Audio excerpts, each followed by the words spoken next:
समाज के कुछ नियम हमें हमेशा से ही थोड़े अजीब लगते हैं ना, पर क्या हो अगर उनकी शुरुआत एक बहुत ही अच्छे इरादे से हुई हो। आज हम एक ऐसे ही डिजाइन की कहानी देखने वाले हैं, एक ब्लूप्रिंट, फिर उसमें आया एक छोटा सा बग, और फिर उस बग को ठीक करने के लिए बनाए गए एक बैलेंस की कहानी। चलिए इस पूरी गुत्थी को सुलझाते हैं। तो इस विश्लेषण की शुरुआत एक ऐसे सवाल से करते हैं जो शायद थोड़ा हैरान कर दे। क्या हो अगर जिस सामाजिक ढांचे को आज हम पितृसत्ता कहते हैं, उसे कभी दमनकारी होने के लिए बनाया ही नहीं गया था? क्या हो अगर उसका असली मकसद कुछ और ही था, एक ऐसा मकसद जो वक्त के साथ कहीं खो गया? तो चलिए कहानी के पहले हिस्से में चलते हैं, द स्पिरिचुअल ब्लूप्रिंट। यहाँ हम ये समझने की कोशिश करेंगे कि समाज की इस बनावट का ओरिजिनल डिजाइन आखिर था क्या। स्रोत सामग्री के हिसाब से ये कोई पॉलिटिकल या इकोनॉमिक नहीं, बल्कि एक आध्यात्मिक डिजाइन था। ये सोचना थोड़ा अजीब लग सकता है, लेकिन शुरुआती सभ्यताओं का मेन गोल सिर्फ सर्वाइवल, पैसा या ताकत हासिल करना नहीं था। उनका सबसे बड़ा लक्ष्य था रोजमर्रा की जिंदगी से ऊपर उठकर परम सत्य तक पहुंचना, मतलब आध्यात्मिक उन्नति।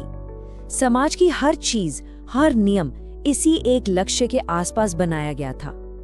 और इस आध्यात्मिक लक्ष्य को पाने के लिए शुद्धता को बेस बनाया गया। और ये सिर्फ कोई पूजा पाठ वाला नियम नहीं था, नहीं, ये भोजन की शुद्धता, विचारों की शुद्धता, कर्मों की शुद्धता और यहाँ तक कि रहने की जगह की शुद्धता के बारे में था। मतलब एक प्रैक्टिकल तरीका जिससे मन को शांत और क्लियर रखा जा सके, ताकि स्पिरिचुअल ग्रोथ हो सके। तो इस ओरिजिनल डिजाइन के पीछे का लॉजिक कुछ ऐसा था। स्टेप 1 लक्ष्य था आध्यात्मिक विकास। स्टेप 2 इसे पाने के लिए नींव रखी गई शुद्धता की। और स्टेप 3 इस शुद्धता को बनाए रखने का तरीका था समाज में फंक्शनल रोल्स तय करना, यानी कामों का बंटवारा। इसी लॉजिक के बेस पर समाज ने काम को 2 हिस्सों में बांटा। बाहरी दुनिया जो कठोर थी, खतरनाक थी और जिसमें काफी फिजिकल मेहनत थी, उसकी जिम्मेदारी पुरुषों ने संभाली। और ऐसा इसलिए नहीं था कि वे बेहतर थे, बल्कि इसलिए ताकि घर का शांत और शुद्ध माहौल बना रहे, जो आध्यात्मिक सफर के लिए बहुत जरूरी था। इस ओरिजिनल फ्रेमवर्क में महिलाओं को कमजोर नहीं, बल्कि एक बहुत ऊंचा उद्देश्य सौंपा गया था। उन्हें उस आध्यात्मिक रास्ते का रक्षक, मतलब कीपर ऑफ द पाथ माना जाता था, क्योंकि एक शांत और संतुलित घर ही ऐसा दिमाग बना सकता है जो ऊंची सच्चाइयों की तलाश करे। ये भूमिका परिवार की आध्यात्मिक यात्रा की रीढ़ की हड्डी थी। लेकिन हर अच्छी रेसिपी की तरह ये रेसिपी भी एक दिन खराब हो गई। अब हम कहानी के उस मोड़ पर आते हैं जहां इसके पीछे का क्यों भुला दिया गया और सिर्फ क्या करना है वाले नियम बाकी रह गए। समय के साथ जो कभी आध्यात्मिक विकास के लिए एक सोच समझकर किया गया चुनाव था, वो बस एक थोपी हुई ड्यूटी बन गया। धीरे धीरे लोग असली आध्यात्मिक लक्ष्य को भूलते गए और आखिर में बचा तो सिर्फ प्रतिबंधों का एक खोखला ढांचा।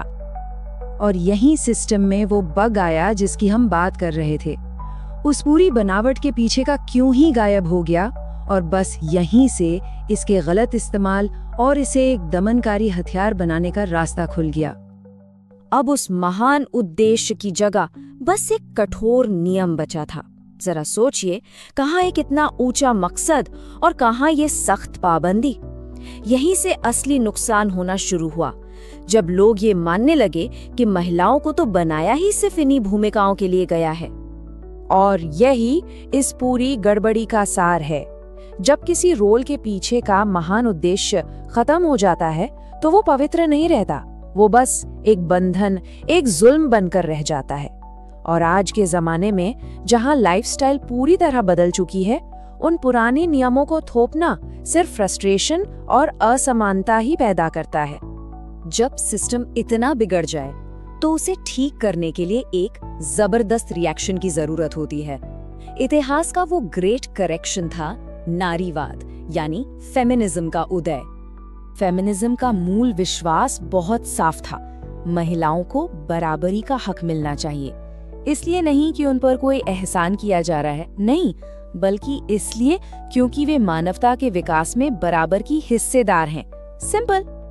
नारीवाद ने उन सभी जरूरी चीजों के लिए संघर्ष किया जहां इसकी सबसे ज्यादा जरूरत थी, जैसे कि शिक्षा का अधिकार, अपनी मर्जी से जीने की आजादी, सुरक्षा और हर फील्ड में बराबर की भागीदारी का मौका।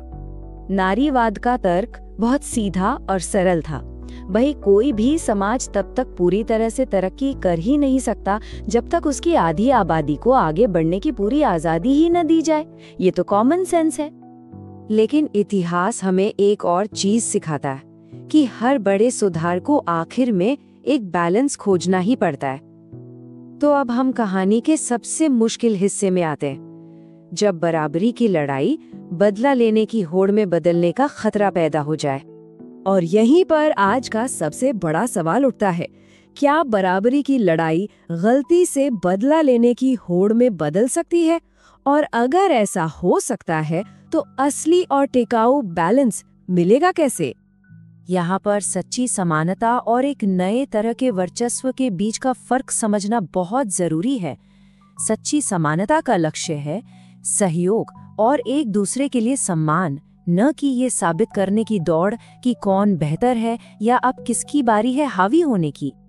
तो फिर सच्ची समानता का मतलब क्या है? इसका मतलब है कि हर किसी को सीखने, काम करने और योगदान देने का बराबर मौका मिले। चाहे कोई बहुत महत्वाकांक्षी बनना चाहे या एक सादा जीवन जीना चाहे, उसे बिना किसी जजमेंट के ऐसा करने की पूरी आजादी हो और उसके फैसले का बराबर सम्मान हो। अब इतने अलग अलग लोगों के विचार अलग अलग क्यों हैं?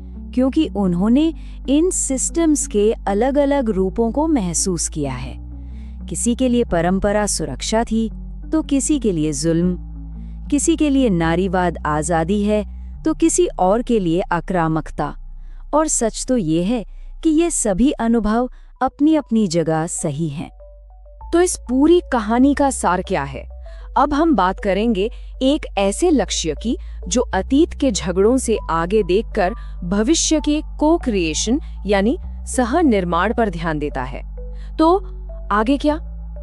तो इस पूरी यात्रा को एक बार फिर से देखें। शुरुआत हुई एक महान आध्यात्मिक उद्देश्य से, फिर वो उद्देश्य खो गया और सिर्फ खोखला नियंत्रण बचा। इस नियंत्रण को तोड़ने के लिए नारीवाद ने स्वतंत्रता वापस दिलाई। और अब हमारा लक्ष्य है एक ऐसा बैलेंस बनाना जहां ये स्वतंत्रता किसी पर हावी होने का जरिया न बन जाए। और अंत में ये शक्तिशाली विचार हमें सोचने पर मजबूर करता है। भविष्य इस बात पर निर्भर करेगा कि हम आपसी टकराव छोड़कर एक साथ मिलकर एक बेहतर समाज कैसे बनाते हैं। सवाल ये है कि क्या हम सिर्फ जीने के लिए जिएंगे या एक साथ मिलकर विकसित होने का रास्ता चुनेंगे।